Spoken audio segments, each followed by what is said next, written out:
So how has the whole business changed for you since the enormous success of Twilight? Uh, I the biggest change has been the fact that I can have options as an actor and not just hope to God that you get that you get jobs from auditions, because I wouldn't be an actor if I didn't get. I got really lucky from the start and just like was sort of positioned to get stuff. Like I need to be so compelled by a character that like the thought of someone else, the thought of me not being able to live out that experience like kills me, and I've gotten pretty lucky every time. So I think that this has put me just in a position to sort of continue doing that, and also like allowed me to share it with other people, because indie movies are fun, but it is satisfying to reach people, and there's just such a lesser audience for independent movies, so it's cool to do big movies too. But it also has a negative side, as you already mentioned, the press, so there's a lot of interest in your personal life. So how do you cope with that? I have a great time doing the interviews. I just don't know how much fun they have. Yeah, whatever.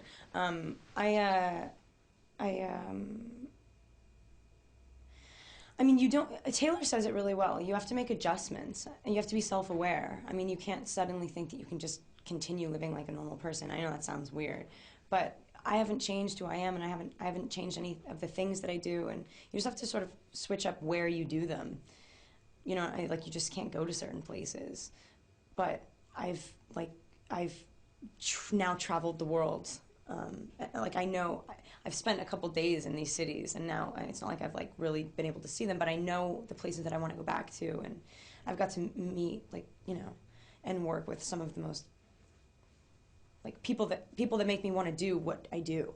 I've worked with, so all of that, like it's really, it's like, it doesn't matter. Like, I know that it seems crazy from an outsider's perspective. It must be like the mania must be so hard to handle, but it's not. It's like it's only when I'm promoting a movie, and it's all fake. It doesn't. It's fake. You mentioned it. It can also be fun. So, for example, what was the funniest gossip headline you ever read about yourself?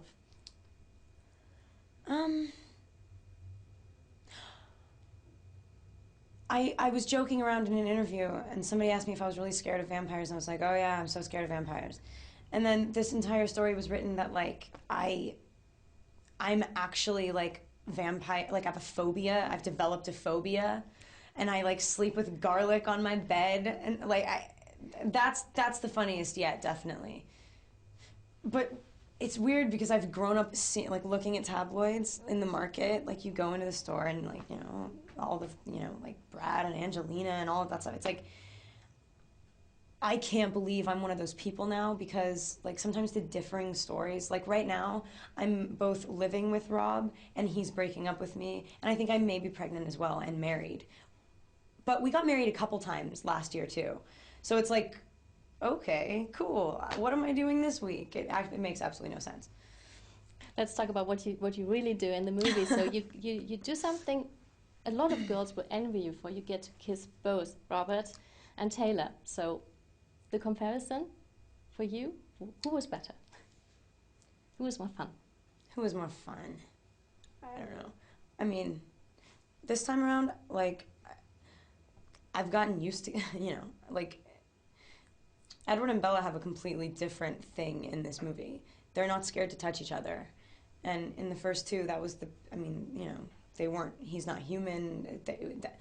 Touch offered like a really interesting thing to play around with because it wasn't normal. And now we've like gotten them to the point where they're like cool with each other. So they're like making out constantly. So to be honest, the Jacob Bella kiss was way more like, what? Like it was, I don't know if it was more fun, but it was just like, it was different. It's so different to any other kiss in the movie or in the whole series, really. How many takes did that take you? To be honest, we had to do it a lot, actually. Stephanie was on set. She wanted the blocking to be very particular. I don't remember, but we did it a bunch. Like, to the point where, in the beginning, after every take, I'd be like, he would never acknowledge it. He was totally out of it, because we're really good friends, and, like, after the first take, he was just like... And I was like, that was weird. We totally just kissed each other, dude.